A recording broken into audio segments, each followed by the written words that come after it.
Tonight, more and more social workers are walking away from the job, but it's not just retirements. And we take you inside Corner Brook's new hospital, boasting better equipment and a more comfortable stay. This is CBC Here and Now.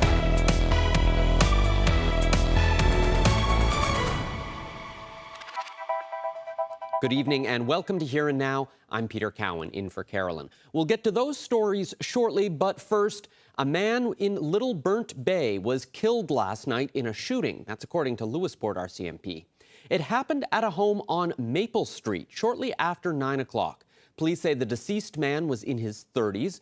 Residents can expect to see an increased police presence in the area, but are being told there's no risk to public safety. A 57-year-old man from Ontario has been arrested and remains in custody. Police say the two men knew each other. RCMP are expected to hold a news conference tomorrow in St. John's to provide an update. Over the last few days, it's been a deadly one on the province's highways with two fatal accidents. A 42-year-old man was killed on the Trans-Canada Highway near Glenwood Friday afternoon. Police say the man was driving an SUV that crossed into the oncoming lane of travel and sideswiped another vehicle. The man was the only person in the SUV. He was thrown from the vehicle and died at the scene. The RCMP say the occupants of the other vehicle were not injured. A 32-year-old woman was killed in Clarenville yesterday afternoon when a vehicle left the road and rolled into a ditch. It happened on Balbo Drive shortly after 1 o'clock. Police arrived to find a 32-year-old man outside the vehicle with non-life-threatening injuries, while a woman was found deceased underneath the machine. Investigations into both crashes are continuing. Well, there continues to be a shortage of social workers in Newfoundland and Labrador. Last summer, NAPE raised alarms about the 99 vacancies in the Department of Children, Seniors and Social Development. But government data and departmental reports show it's younger social workers who are quitting. The CBC's Mike Moore explains.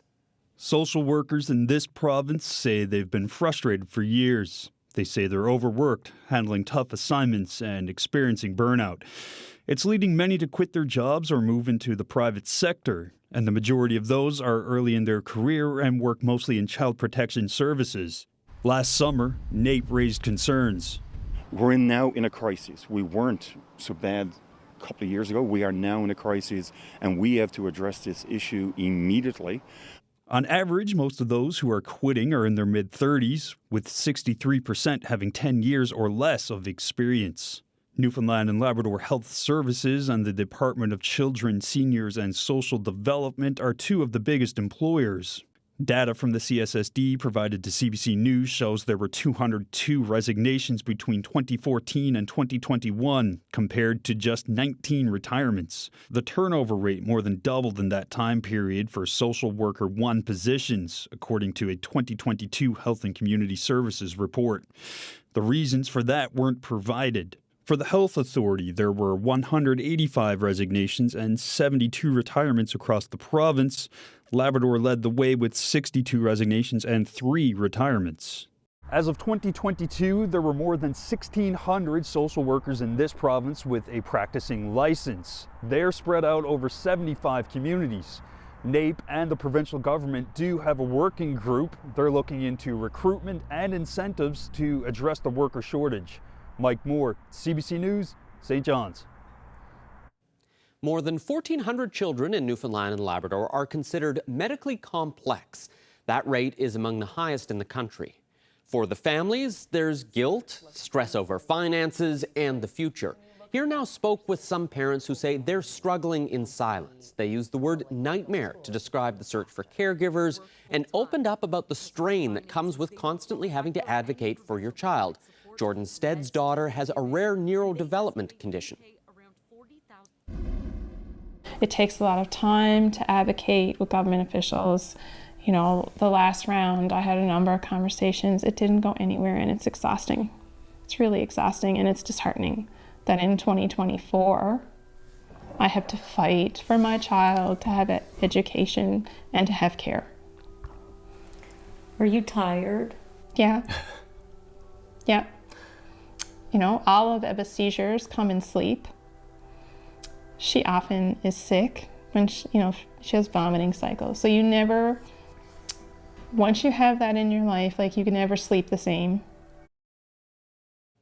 A national advocacy group says pressure is mounting with a cross-country shortage of healthcare professionals trained to care for children.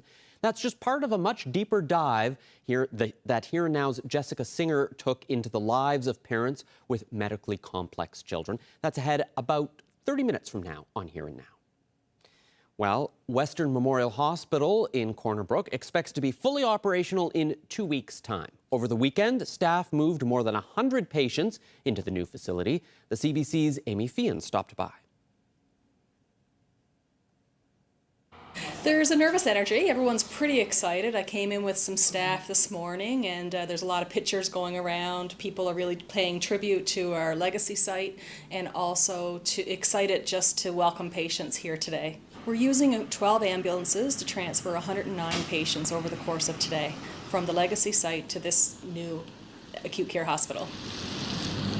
As you can see, we're in a private bedroom. Our old hospital had 13 to 15 private bedrooms. This one has all private rooms for patients to recover and heal from the reason that they presented to our hospital. When will the hospital be fully up and running for everyone to come in? We did a ramp down and a ramp up process. So all of our emergency services have been continuous. There's been no gap in service. But some of the more less urgent things like procedures or booked appointments or some of our diagnostic testing, that was all ramped down over the last 2 weeks, and we're now ramping it up over the next 2 weeks. It wasn't a full shutdown. We actually have some of our finance and our human resources and some of our other office type staff remaining at our legacy site. We still have our School of Nursing located there, our laundry, and some of our community-based services. So some of our children's services, some of our adult services that you would walk into will remain at that site. That site is now named the Corner Brook Community Healthcare Center. Well, the leader of the PC party is skeptical about why the Liberal government is only now challenging the equalization formula in court. Last week, the Justice and Finance ministers said they plan to take Ottawa to court, arguing the current formula only gives a small amount of money to Newfoundland and Labrador and is unconstitutional. Tony Wakeham says this latest move is more about trying to shore up support here at home. If you think that at the end of the day that your only alternative is to go to court, then we should have gone to court 10 years ago. We should have gone to court long before this. But they've passed up opportunity after one after the other. And why? Because they had a cozy relationship with Ottawa. I mean, the Premier himself described Mr. Trudeau as his good friend.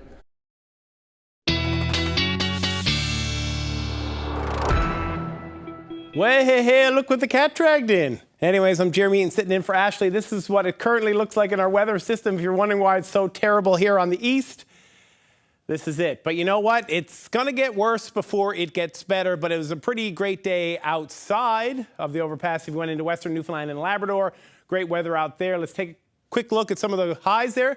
Like, let me go over this way so we can block out the bad numbers. There we go. So 25 degrees in Labrador City. That was the hot spot in the province today. And you can see across Labrador, really warm, and it makes its way into Happy Valley, Goose Bay, Cartwright at 23 degrees. And then when you go down Western Newfoundland, Corner Brook, Stephenville got a high of 22 degrees, 20 in Badger. Now, you can see a trend here, right? The further east you go, the worse it gets. Now, some people who live outside of St. John's might say that that's true year-round, but today it's true even in the weather. You can see some of the single-digit temperatures there in St. John's and Cape Race, Fairyland.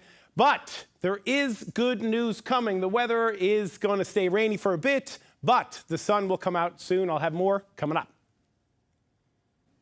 Thanks, Jeremy. A longtime supporter of local tourism is being remembered by his family as a stalwart Liberal. Roger Jameson has died. My father sat me down and said, look, you can either let this define your life or you can rise above it. I took that to heart. It's not my problem, it's the world's problem if they can't accept people who look a little bit different. Well, that's Jameson speaking with Here Now. A decade ago, at his home in Swift Current, Jameson served as the president of Hospitality NL and served on a number of national tourism boards. He also built and operated the Kilmore Resort. Back in 2014, Jameson was seeking the Liberal nomination in Bellevue and opened up to reporter Atzo Rizzori about growing up in a public family and his decision to have a life-changing surgery on a facial birthmark. Roger Jameson died over the weekend. He would have turned 67 next month. A proposal to ban smoking for people born after a certain date is getting some support. The province is asking for feedback on effectively banning smoking for a new generation.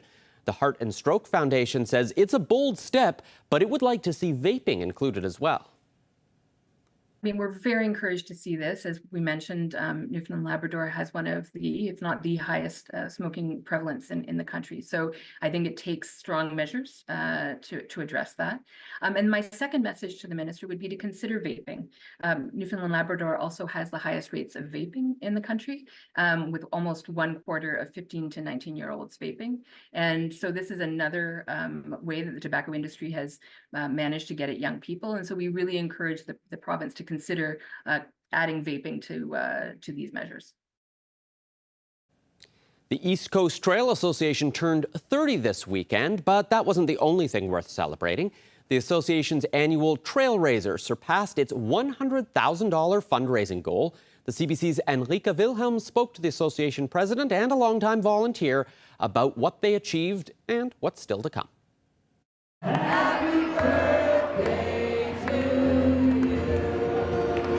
You're celebrating 30 years this year. What's your reaction to that? Wow. It's been an awesome accomplishment. When we started in '94, and I joined in '95, we always mused that some time in the future we would have a trail that basically would be a destination hiking trail on Eastern Newfoundland for the world. And we thought it would be achieved probably in the next generation. Here we are 30 years in, and the trail basically is recognized internationally as a destination hiking trail. We're bringing in people from all over the world. The trail is 30 years old, and so we have, in terms of high traffic, hiker traffic in the past couple of years, a lot of severe weather conditions hitting our trail infrastructure hard, as well as basically structures aging out and needing to be major repair or replacement.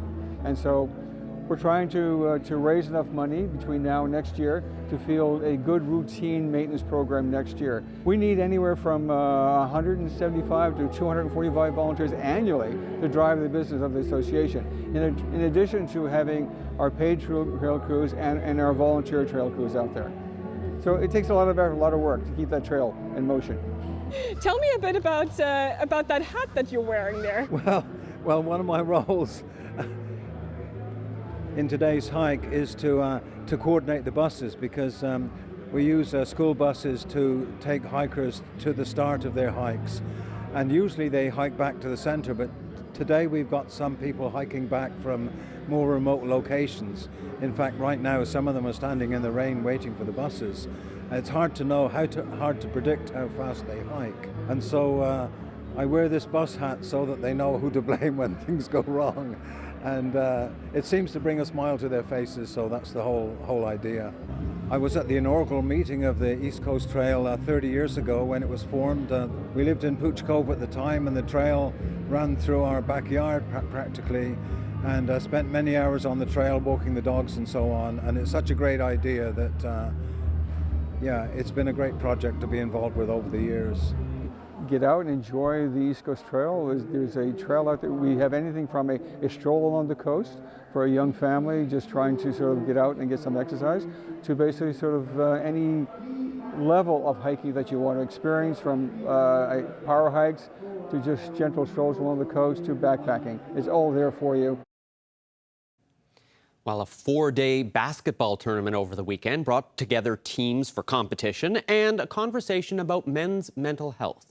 The memorial tournament at the Mount Pearl Senior High School honors Dennis Squires, who died by suicide in 2018. Dennis was a natural athlete his whole life, but his passion was basketball. And Dennis passed away, died by suicide in 2018. And this was a great way to take a passion and love of his and turning it into something more meaningful. Dennis was very comical. People often referred to him as a light in the room. He was his full of positive energy when around him. He was, a great friend and a teammate to so many. And so this has been fantastic for our family as well, for Dennis's memory, but it's also been a great way to keep a lot of Dennis's past teammates as well connected. And it's actually been a great icebreaker for players to, open up and start talking about mental health. Men's mental health is particularly at risk, especially when it comes to suicidal behavior. And that's even more so the case when you think about the demographic that we have here, which is men between the ages of 25 and 40. Men have been socialized not to want to talk about those things. So when instead of having that conversation in this very feelings-focused way, we can have that conversation in and around athleticism and competition, I think it opens men up to being able to talk about something that otherwise may have been very uncomfortable for them for a number of reasons. Well, staying with sports, Greenbelt Tennis Club in St. John's has finally burst its bubble. As Jeremy told you about on Friday, the Tennis Association brought down the inflatable house over the weekend for a much-needed refresh ahead of next year's Canada Games. The group also used it as an opportunity to fundraise. Jeremy swung by over the weekend to see it all go down. That's 44,000 pounds of fabric that came down in about 20 minutes. Actually, it was a bit of a non-event. We cleaned it all out this morning. Big job, big team. And it's kind of a bit emotional, honestly. A lot of happy times we had in here over the years. But we're looking forward, obviously, to a bigger and better bubble coming in, by end of October is the plan. We'll reuse what we can, but honestly, not much of it can be reused because there's ribs that are full of fiberglass pink, which is all moldy, and or we suspect is moldy. So, on the advice of the manufacturer, unfortunately, it has to be disposed of. And I wish it were different, but that's unfortunately what we got to do with it. So. There's going to be a fair bit of concrete poured down at the far end, actually, to extend this out to hold 2 more courts. The new bubble will start actually 1 court further down to accommodate an extended clubhouse, but it will be 7-court bubble that will go a little bit closer down to the curling club.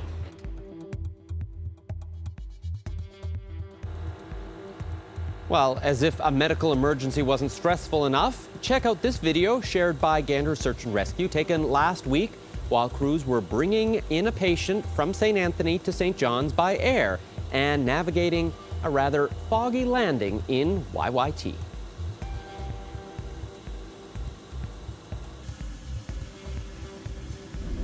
It's another beautiful day in St. John's, Newfoundland and Labrador, and I'm hanging out at Signal Hill with Christiana. Nico. They're students from Ottawa. What do you think of this weather? Very foggy. And cold.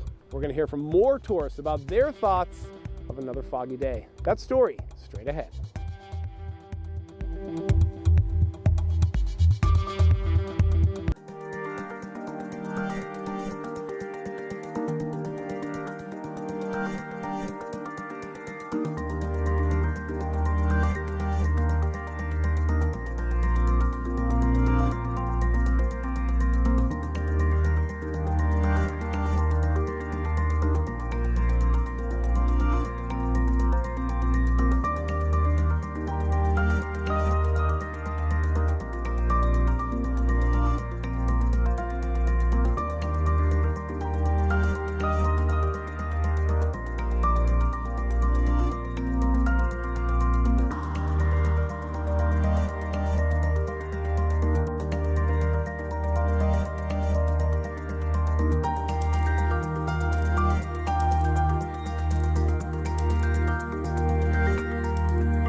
This weather update is brought to you by the Healthcare Foundation Home Lottery. The absolute final deadline is midnight Friday, June 7th. Order tickets now at hcfhomelottery.ca.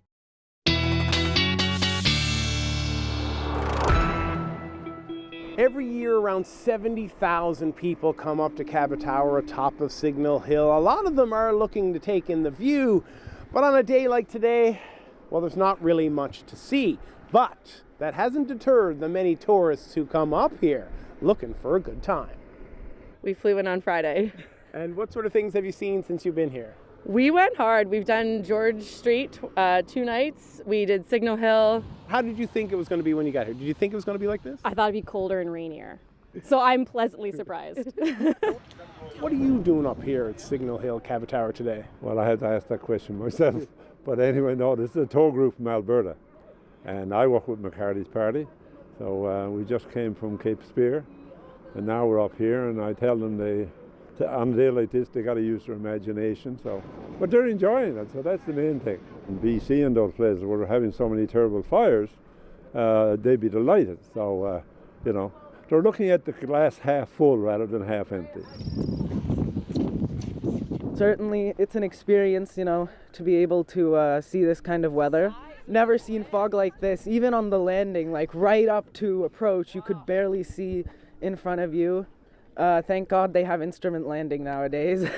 You were telling me a story about the rooms. Can you tell that again, Bruno? Quite a few of us are interested in abstract art, and there's a painting there called, Matteo, called Fog, and it is pretty much a uniform white background, and we were all thinking at first when we saw, oh, this is an abstract painting, and it was saying our art teacher will have you look up the history of it. But now when we walked up today, we realized, no, it's not abstract, it's representational. Yep. This is the kind of time of year where you really feel like you need to apologize. Like you feel badly. It's like we're not putting on our best show for everyone. I think, Peter, I talked to a number of people down there, and that's what I said. I said it costs a lot of money to get here. It's hard to get here, and then you get here and you see this. But the two women I spoke to at the top there, Alana and Sabrina, they were pumped. They were hiking, they were getting ready to go to the airport, but they wanted to go to the top one last time. They didn't care. The young students from that school in Ottawa, they were all loving it. Everybody was having a great time. I was trying to find people who were going to be rotted about it. But no, man. They don't know what they're missing. If you don't know what the view looks like. That's true. If it's covered in fog, you don't know. Well, the bartender never said, you never seen a fog. That's a Newfoundland fog, I think is what they'd say, because you'd only see it here. Anyways, it adds to the charm. And so that was basically, Peter, that was what the weather looked like today. So this is what we're going to look at tonight. No fog at night because it's too dark, but the problem is, as you can see, Labrador, it's clear in the big land, which is good. So your Labrador, Nain, Happy Valley, Goose Bay, Cartwright, pretty clear. When you get into the Straits and into St. Anthony, a little bit of rain and the temperature's going to dip a bit, but the west coast is going to be fine. But it's basically rain for much of the island. There's a system that we're going to go look at now. We all know how good I am at this. Here we go. So as you can see just down there, as I get out of the way, that system there by St. John's is that's going to hang around for a couple of days.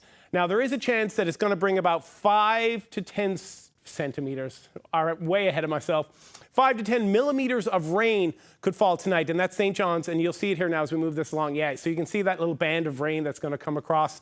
So that's going to bring about 5 to 10 overnight. That's St. John's. It's all, down the southern shore. Clarenville could see about 2. Marystown might see 2 millimeters overnight. But that's all going to continue into tomorrow, as you can see there now. And that rain is going to continue. St. John's could see as much as maybe 15 millimeters of rain. So, but as we head west, it's cloud covered, but that rain band. So we can just see that's going to move on. And then look at that. As soon as one system leaves, this other one's going to come. It's like, you know what? You know who hasn't gotten rain? Like the Bonavista Peninsula. Clarenville area. So that's going to come in there towards Twilling Gate as well. As you can see that system's going to make its way across. But if you live up in Labrador, you're going to see it's clear. Now, as you can see, this is what we're looking at temperature-wise tomorrow. Still single digits in St. John's, but you know what? Your time's going to come. For people living in St. John's, just listen to me. It's going to get better. Like the iconic Canadian rockers trooper always said, sun can shine every day. We're here for a good time, not a long time. Keep that in mind. So as we make our way across the island, you can see it's green. Marystown, like I said, you could see a couple millimeters of rain tomorrow. Clarenville, the same thing. But as you move further west, the temperature starts to get better. And look what happens there now. You get over to Stephenville, Corner Brook, Rosemore, you're looking at 18, even Port aux Basques, you're 14 degrees, a little bit of rain coming your way as well. But this is where the good times come, and the good times only get better as you move on up into Labrador. You know, you look at St. Anthony, Port au Choix, still a bit chilly, but that's about seasonal as well. But when you get into the Big Land, look, this is when the sun comes out and the guns come out, right? So Labrador City is going to be the hot spot. Churchill Falls, even Nain, Makkovik, 21 degrees. So things are looking better. Now, as I said, as we look ahead, you can see there's some spatterings of rain that are going to come across into western Labrador, across the top, and maybe into the coast of Labrador as well, the north coast of Labrador. But things are looking fine. But it's this big green monster of rain. Like this is the problem area, and that's going to hang around until the end of the week. There is a bit of a ray of sunshine of hope maybe coming Friday, but we'll see how that goes. But you can see that those systems move across into Wednesday afternoon. The whole island is going to get damp. So today was probably the nicest day for parts of the West Coast as well. As you can look ahead into Wednesday and into next week, you can see these rain clouds are still going to hang around. Like you're looking, with the exception of St. Anthony, it's basically, we're into double digits. But the most important thing that you need to realize here with this forecast and what's going to happen this week is that for much of the island, everything basically, if I could say like Port aux Basques along the southwest coast, Grand Falls, Windsor, west, you're going to see a little bit of sun maybe tomorrow, but then it's just going to be gray, drizzly, foggy. And the same thing up on the coast, St. Anthony. But once you get into Labrador, that's where the sun comes out, and that's where the good times are going to happen. And it's going to be large days into the Big Land as well. And this is just sort of a larger forecast here as we can get it. But I think, did I run out of maps or have I ruined it? There we go. So now, like I said, these temperatures are going to remain. It's going to remain hot in Labrador, so you want to keep an eye on that UV index as well. And like I said, we'll look into what's going to happen later on in the week in the long-range forecast, but that's going to happen later on in the show. So that's all I got. Peter? Thanks, Jeremy. Fog was also the topic on CBC Radio's The Signal this afternoon. Bringing some extra light into your space can help with your mental health, but one MUN professor says enjoying the little things can make a big difference. Part of what I do when folks are struggling is, well, so, you know, what part of your day brings you, you know, a little bit of joy? Or what part of your day do you enjoy the most and why? And concretely, to use my example, it's my morning coffee, yeah. right? And walking my dog. You know, is a Subway sandwich a particular treat for you? Yeah. And I mean, I think some like these like tiny like micro moments of joy or micro moments of relaxation or contentment, whatever you want to call it, is very accessible, but it changes from person to person. It's context driven. Nobody's really looking at the child and what they need, right? They're looking at income brackets that don't mean anything, and like different diagnoses come with different needs. What's going to happen when Jason and I pass away? Who's going to look after her? Those thoughts are constantly with you. It's not consistent and it's not given to everyone. You always feel a sense of guilt, like you're not being able to give everything to each child. She brightens our days every day.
Bonus.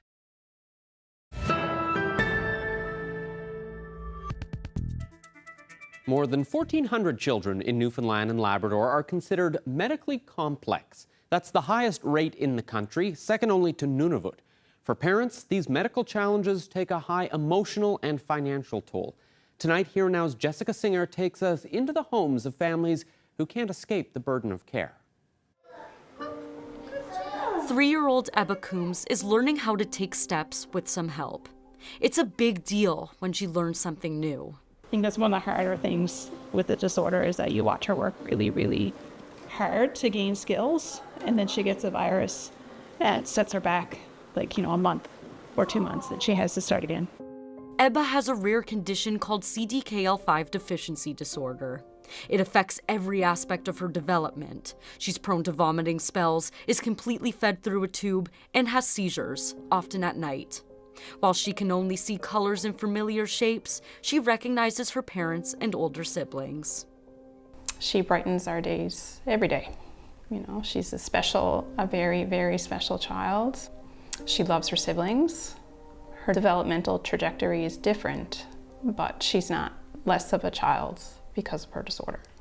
But because of her disorder, there is less available for children like Ebba. For parents of medically fragile children, life is a never-ending fight for help, and it's leaving families emotionally, physically, and financially distraught. According to the latest data, Newfoundland and Labrador has the second highest rate of medically complex children in the country.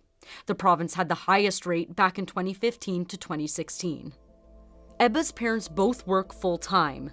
Because of their finances, they don't qualify for any provincial government support through the Special Child Welfare Allowance Program. They have to cover the cost of everything, from meds to caregiving, and they estimate they pay around $40,000 a year out of pocket for Ebba's care. Nobody's really looking at the child and what they need, right? They're looking at income brackets that don't mean anything, and different diagnoses come with different needs.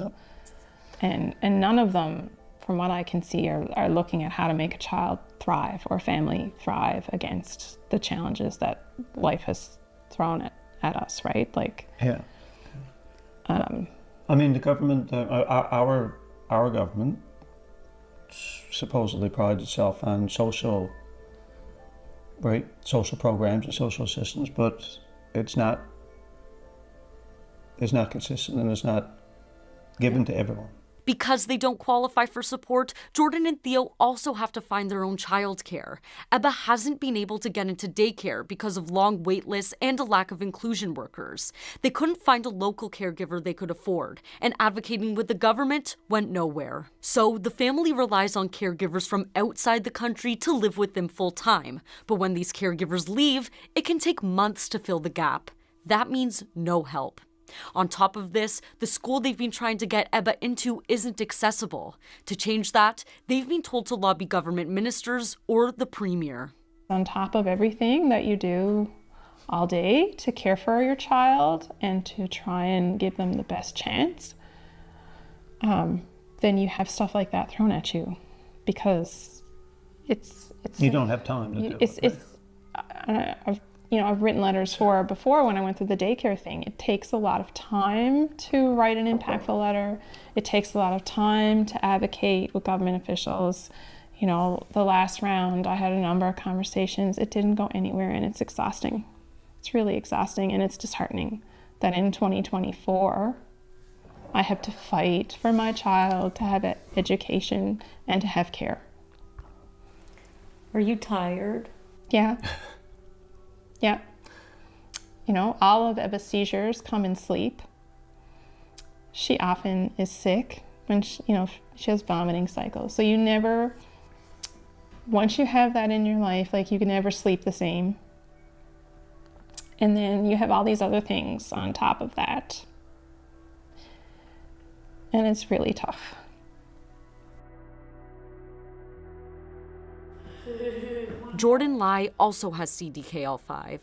She's nonverbal, has gastrointestinal issues, and is fed completely through a tube. For much of her life, she's had seizures almost every night. Her parents didn't bother applying for government support because it's a long and invasive process, and they knew they wouldn't qualify because of their finances. They have 3 other children. Finding a caregiver is a challenge. I mean, as a parent, you always feel a sense, even without a child with complex needs, you always feel a sense of guilt, like you're not being able to give everything to each child. But when you have a child that demands 100% attention, it kind of makes that guilt even worse, because if she's really upset, I either have to be with her to try and help calm her down, or I'd have to leave her and be with my other kids. So you feel torn no matter what. That's time you miss out on doing something as a family. It's time you miss out on helping with homework. But the situation dictates that that's what you have to do. And obviously that's where a worker helps and alleviates some of that. Within the last 14 years, Jillian and Jason have hired about 10 different caregivers. It's not feasible to hire somebody full-time, so their current caregiver only spends around 15 hours a week with Jordan. That costs the family about $1,000 a month. The cost of things such as diapers and tube feeding supplies adds up to $800 a month. The family recently had to convert a minivan to make it wheelchair accessible. That cost them $38,000. The money is one thing. Then there's the emotional toll. There's no number for that. Jordan has been moved from elementary school to junior high. Back at elementary school, her classmates used to wave at her in the hallways and push her on the swing. Now in junior high, she's isolated in a class with only 2 other students. Her parents want her back in a school where she's happy. They lobbied and they lost. You're constantly worried about your child. You're constantly, well, like when she goes to school, is she being looked after? What's going to happen when she's 21 and she doesn't go to school? And when I'm physically not able to care for her, what's going to happen when Jason and I pass away? Who's going to look after her? Those thoughts are constantly with you all the time. So when you have the emotional stress every day, you have the physical stress, it becomes a lot. And that's just with your child with special needs. That's not accounting for all of the other stresses that you have just with having a family, right? That every family goes through. So when you put it all together, it can be overwhelming at times. And it can be a lot. And I find after having gone through it for 14 years, it is starting to take its toll. When you described Jordan so beautifully as someone who loves hugs, smart, loves playing with her toys, when you look at that person, what do you hope? What do you hope for her? What do you hope for her future? Oh my, it's a loaded question.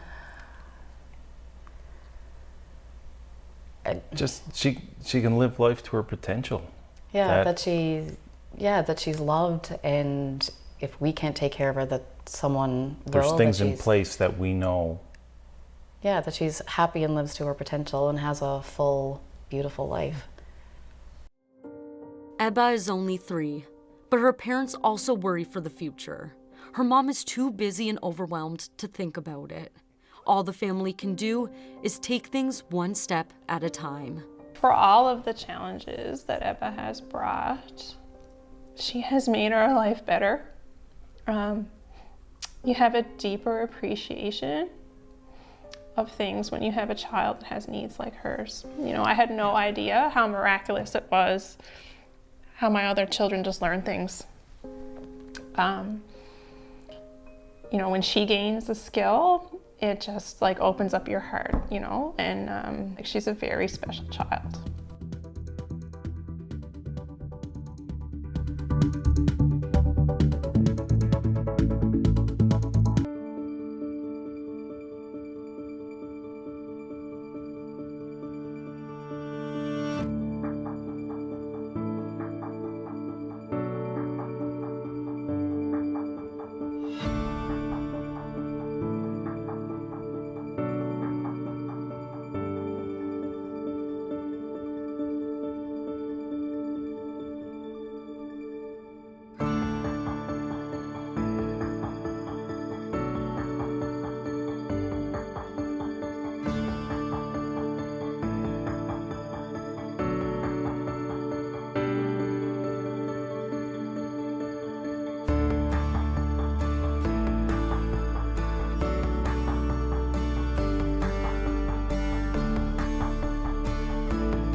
Hundreds of people in Conception Bay South celebrated International Trails Day on Saturday with a ride through town. The rather dismal weather didn't seem to hold anyone back as folks came out on foot, quad, side by side, even a few on horseback. Take a look. Today is International Trails Day, and it's a big day. Trans-Canada Trail has sponsored this. They've been a tremendous partner with us now over the years. And it's just a celebration of trails. It's not, an ATV trail. It's not a walking trail. It's all trails everywhere internationally. It's a trail day. Yeah, and the weather certainly doesn't seem it's deterring anyone from coming No, out. it won't stop. The diehards will be out. I noticed when I'm on my way here, the trailway is starting to fill up with people walking. If you're out on the trails and you use the trails, this is not going to stop. So I got into I've been ATVing since I'm a child, but it's more for us, it's family. So it's something that all of our family love doing together, my children, and it's very social. You meet a lot of people and you go out on events and runs and have boil-ups. It's a very good time. I'm Deanna Weber, and these are Cookie Dough, Midnight, and Michaela, excellent. So we came down here, get some food, let everybody know that horses are on the trails too, and just to make sure that they're safe around them. So is there anything special about the trail that you want people to know about? It's just a nice spot to be, and people are really respectful on it. Whereas the roads, most people are respectful, but you get some people who will fly past you. Now the horses don't care, but some do. But on the trails, I find everybody super nice. Well, as we told you earlier in the show, a longtime provincial tourism advocate has died. Roger Jameson passed away on Saturday in St. John's at the age of 66. Now, back in 2014, part of the Here and Now team traveled to Swift Current for a special feature on Jameson. He was seeking the Liberal nomination for Bellevue, and for the first time, he wanted to discuss his decision to undergo a life-changing surgery on his face. We dipped into the archives to bring you this report from then-reporter Atso Rizori.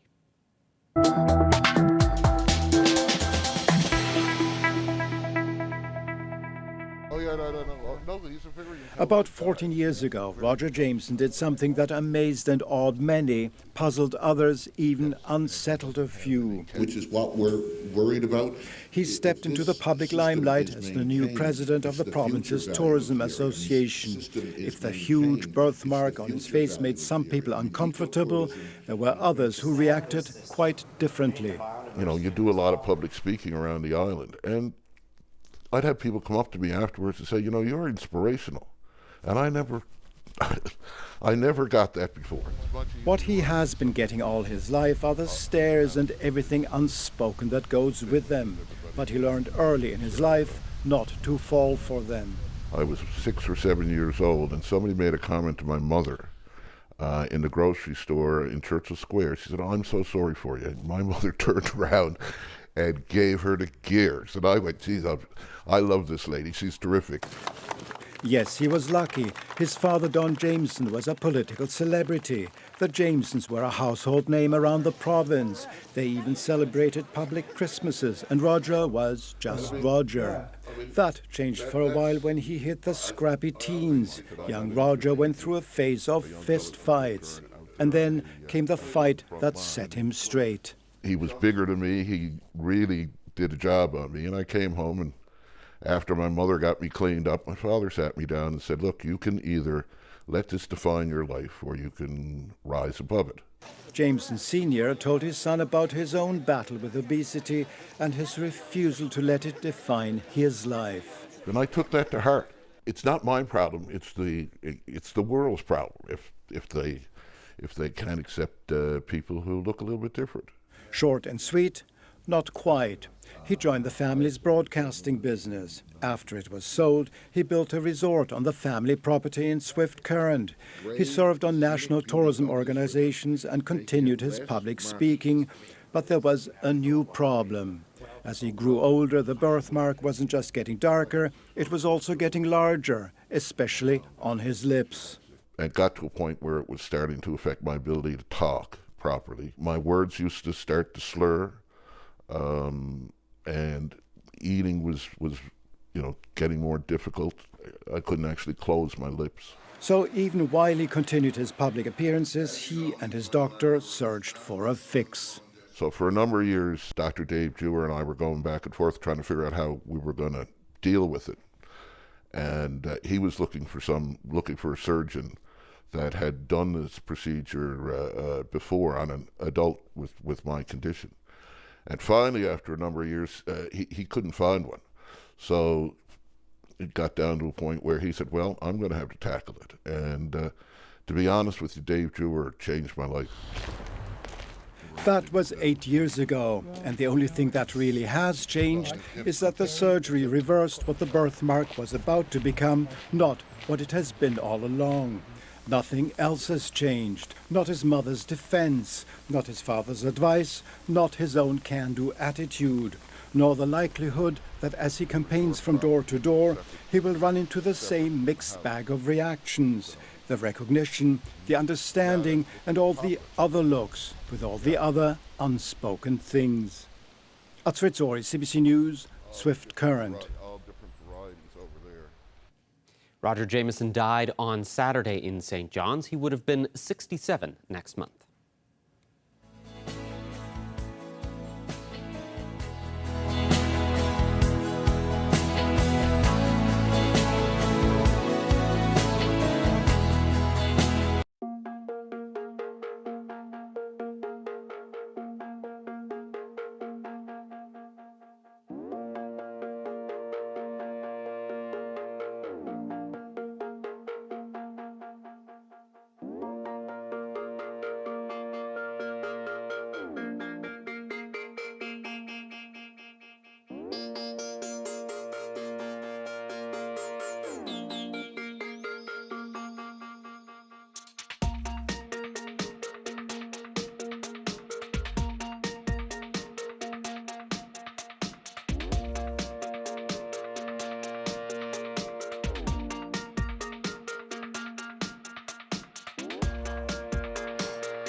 Jeremy, I was looking at those temperatures for the next couple of days. Do you think they could send us back to Labrador? Nah, we were just joking about that. Peter was in Happy Valley Goose Bay. I was in Lab City in 2010. We ruled the roost for the CBC, but those temperatures are much better than the trash that's outside of this studio, Peter. Absolutely. It is definitely making me wish that I was back up in Labrador, getting a little bit of sunshine, warm temperatures, you know, spring. Spring. Something that has not shown up anywhere near here. Well, there was the one day last week. But well, there was that one day last week, and I took a walk through Bannerman Park, and it was like the sun had never shone before. The place was blocked. So many hammocks, people sunbathing. It was all over the place. Peter, it's only going to get warmer in Labrador, but let's take a quick look. This is what's causing all the problems here in the eastern part of the province, and that's going to persist now for a couple of more days. By the end of tomorrow, there could be 15 millimeters of rain that have fallen there. Now, if you look at this is Wednesday into the overnight as well. Oh, gosh, look at that. And so basically those systems are just going to hang around to Wednesday. And this is the temperatures. And as I was saying to Peter, who's been, I think, you've been to every community in Labrador, if I remember correctly. So Lab City, Happy Valley, Goose Bay, the sun's out. Those are going to be the hot spots, and that's going to remain that way for the rest of the week, and it's only going to get better. So as you look here, like at least we're getting in, with the exception of St. Anthony, as I said earlier, at least we're getting into the double digits at least.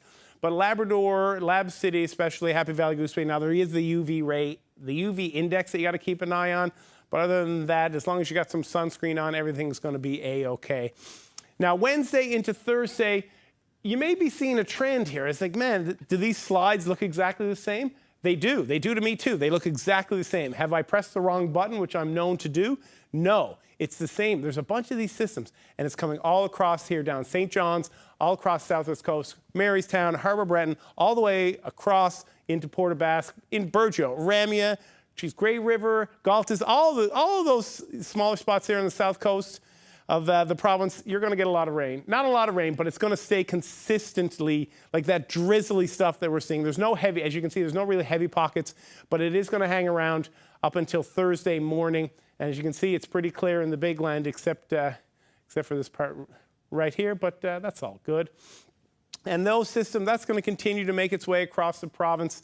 Even the West Coast is going to see it as we're going to be bookend as well. And then as into Thursday, as I said to Peter earlier, it's going to get hotter, 27 degrees. I think it's going to go up to 29 if I remember my numbers, which we all know I'm not very good at. So you can see rain, rain, rain, rain, sun. And I think that's what everybody's holding out hope for on the eastern part of the province, that we will see that sun. And as you can see, as we move into western and central Newfoundland, basically the same theme. It's going to be pretty bad leading into for the rest of the week, but at least the temperatures are starting to warm up a bit, so it's not cold and drizzly.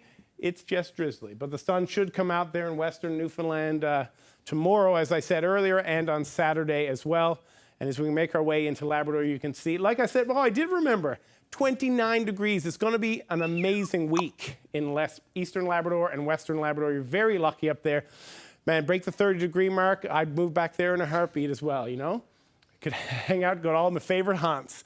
Here's our quick picture of the day, Peter, as you can see. That's not St. John's. Definitely not town.